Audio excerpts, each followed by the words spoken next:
Lasteaias oli mul see kõige nõrgem koht, oli see lõunauni ja siis lõpuks, kui ma alustasin tennisetreeningutega, siis ma käisin lasteaia lõunaune ajal trennis, et see oli nagu see, ma arvan, see esimene kord, kus ma tundsin, et tennisega kaasab midagi väga positiivset. Kui tahad nagu paremaks saada ja kuskil võistlustel hakata võitma või ma ei tea, jõuda kas või lõpuks kuhugi rahvusvahelisele tasemele, siis kuidagi määravaks saavad täitsa nagu muud asjad, et see lõpuks selle eeskäja, tagakäja, servi ja selle nagu lõpuks õpivad kõik ära.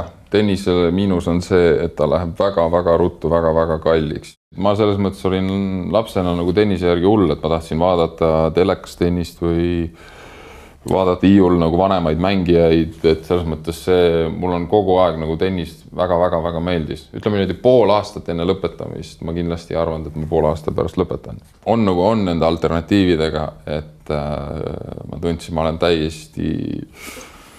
täiesti tühi, et see võib-olla selline edasipunnimine ei olegi enam nagu mõistlik. Et ma tundsin, et see otsus tuleb nagu ära teha.